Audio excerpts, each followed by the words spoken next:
Nu nebent čia va po kairė, šitame miškelėje, bam šauni. Blia, geras kadriukas čia prieš saulę dabar. Ir tas laivas plaukia, ir laimis važiuoja. Matos tik taškiukas žalias. Čia Jonvabalis, va. Pirmas reportažėlis tamsoj. Įsikūrėm prie Dunojaus saloj. Girdis jo šniukštimas. Kaip bebūtų keista, čia gana tamsu, nors jau joninės.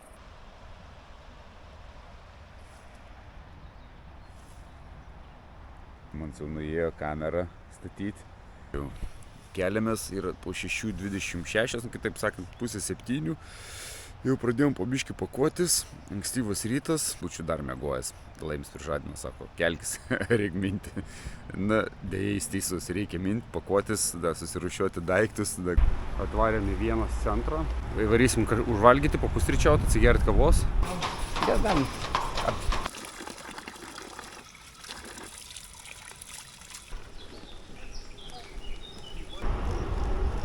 Pagaliau vakare privažiavom savo pirmą klaimbą. Kilsim į viršų, būsim beveik kilometro aukštyje ir jau ten ieškosim kažkur nakvynės.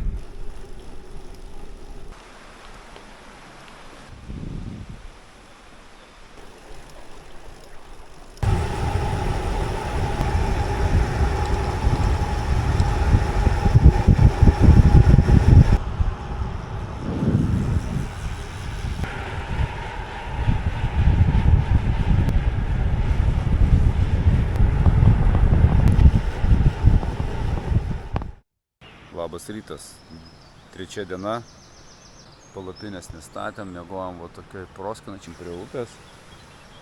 Visai buvo nešalta, gal čiūčių drėgmė jautėsi. Šiandien vėl laukia naujas kalnas, ane? 70 km kažkur tais panašiai bus vėl kalnas. Būt sklandytojams rojus. Tuvams turbūt labai patogu čia. Ne tai, kad patogu, bet palankios sąlygos. Ištempinėja toj, jau ruošia kilimui. Kalnuose geras sąlygas, net su modeliukai skraidyti. O mes kylam po truputuką. Dar aišku neįkalnė, dar iki pakilimo liko kažkur 20 km.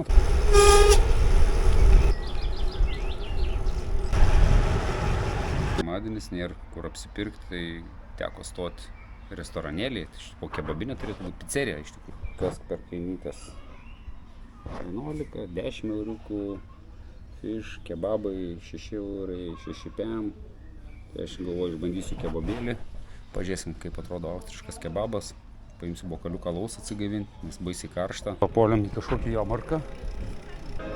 Hello.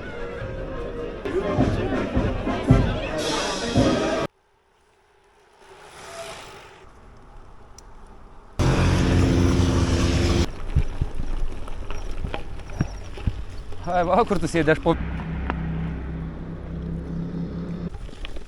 graveliais.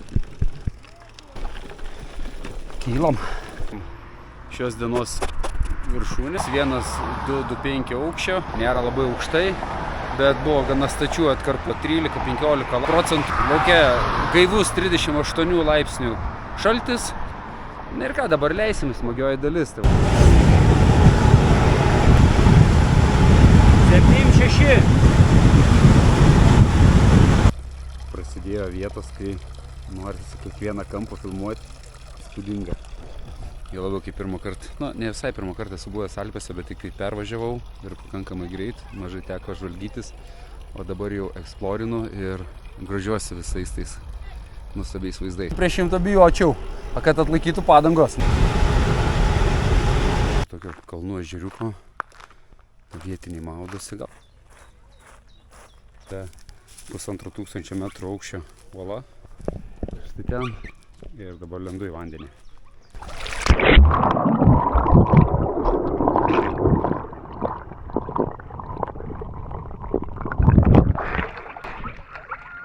Velė, kaip gerai.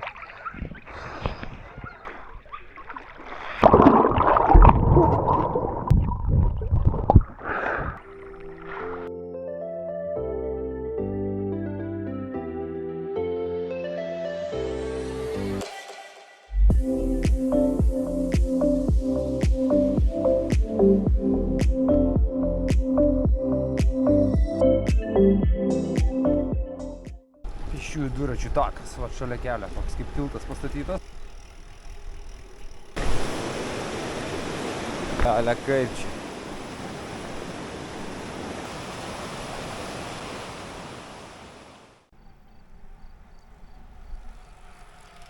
Bus vaizdelis, neseniai darėm čia kelis kadrus. Radom Mužovėje, ką tik nupjauta pieva, šienas išvežtas, mano nakvynės vieta. Palapinės nestatysiu ir šilta. 3 dienos pabaiga, kažkiek valandų. 9:30 gal. Viskas į numiegot, Laimis pasistatė pirmas sluoksnį palapinės. Taigi, labos, pasimatysim rytoj. Labas rytas. 4 diena prasideda. Baisiai nesušalau, paryčiais biškį buvo pasidarė vėsų. Didesnė problema, kad trasa tokia, lyg iš po lietaus. Miegmaišis šlapės. Tentukas šlapės, o kiek batai šlapi. Vaizdas viską atperka. Biškį nėra šilta dar. Nebuvo pats geriausias miegas. Prognozės tai gali būti, kad per pietus arba po pietų atsilinks lietus iš vakarų. Prasideda 4 diena. Miestelėje pavalgėm.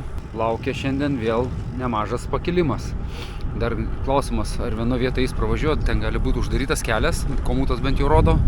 Google Mapsas rodo, kad kelias atviras. Esam Lyzeno miestelėje. Šiek tiek pasidėjom Magdakė, dasikrovėm įrangą, ponus pasikrovėm, kitą smulkę elektroniką. Dabar važiuojam Hallstato kryptimi.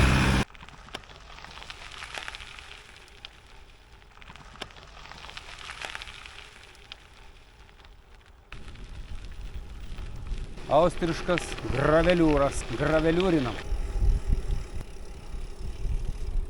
Su šita porelė jau kelintą kartą prasilenkėm, važiuoja čia jau kokį 30 km, buvom pralenkę. Tai mes jas pasivėjom, tai jie mus pasivėja. Mes jos tiesiogiai aplinkėm, į kalnėse jie mus pralenkė. Struva važinėja elektriniais dviračiais, termino daug, kiti keliauja. Pravažiavimas palei upę, komutė parodyta, kad uždaryta. Na, blogiausia atveju teks grįžti šiek tiek ir daryti nemažą vingį.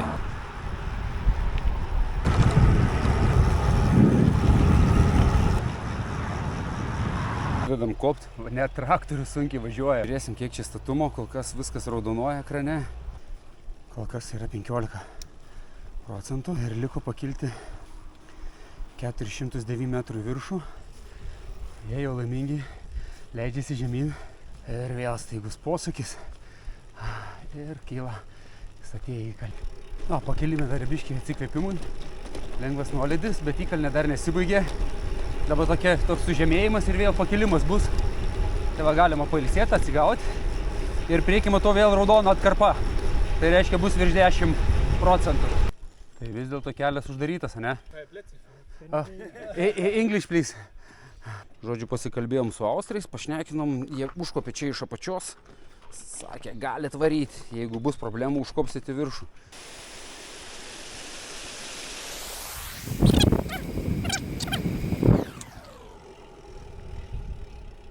Užtvanka yra kameros, tai nelendam ir važiuojam. Čia va yra.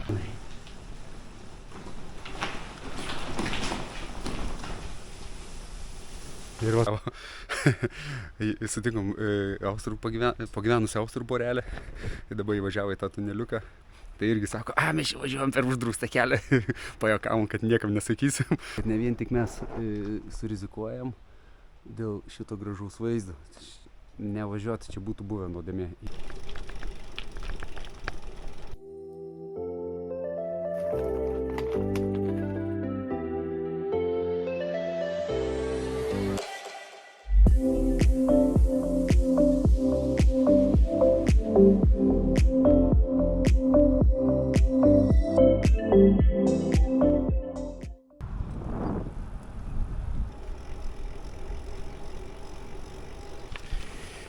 Priekyje šlagbaumas. Va, dviračių raudona trasa, tai dviratininkams galima.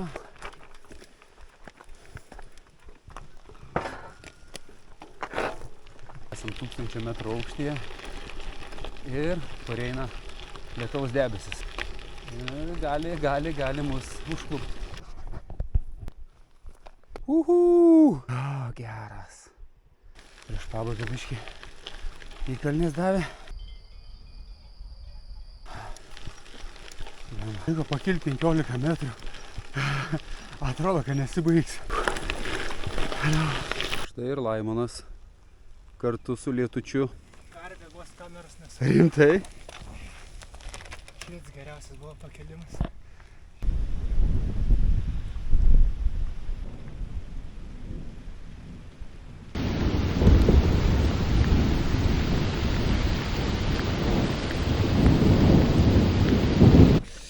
Dviratis guli, leidaus nuo kalno, greitis didelis.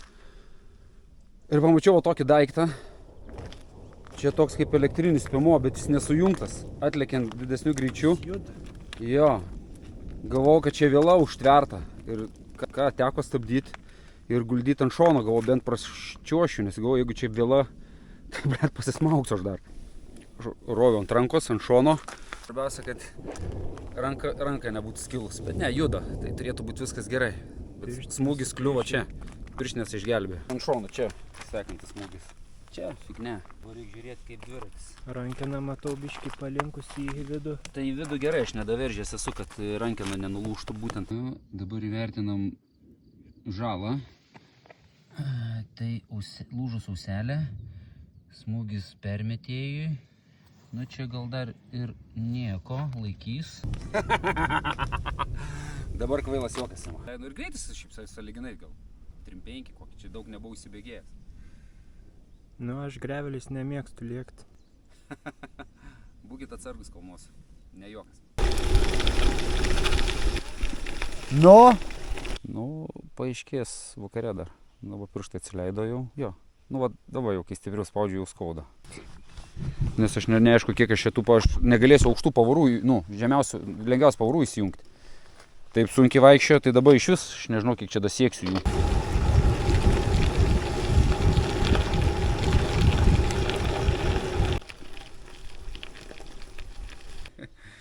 Gerai tarnavo akinukai. Teks pirkti naujus.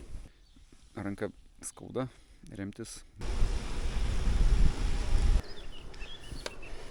Jie kažkokį uždarytą keliuką. Koks pointas leisti žemyn ir vėl kilti į viršų tą patį, kai galima asfaltu. Nuolydis apie 20%. Geriau neįsibėgėti. Gali čia būti ir slidu. Čia gal ėjo kažkada traukinys. Eik, saužiūrėk, čia dar kokią perėją. Afigienai.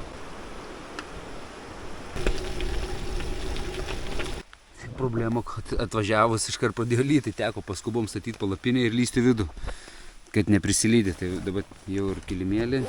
Ir viską reikės ruoštis būnant palapinės viduj. Užvalgau, biškį paskrolinsiu ir labanaktis. 4 diena baigėsi su nuotykiais, su gerom pamokom. Rytoj laukia dviračio remontas. Viską pagal mano dviračio modelį, tai jau Canyonas taiko UDH standartą. Universalę auselę, prie kurios tvirtinasi permetėjas, tai neturėtų būti didelių problemų ją gauti. Taip tikiuosi. Bent jau važiuojant link Hallstato rodo ne vieną dviračių parduotuvę. Šiandien įveikėm tik 110 km su visais šitais nuotykiais. Bet visai neblogai. Buvo labai gražus maršrutas, daug gražių įkalnių. Dabar reikia ilsėtis. Taigi pasimatysim rytoj.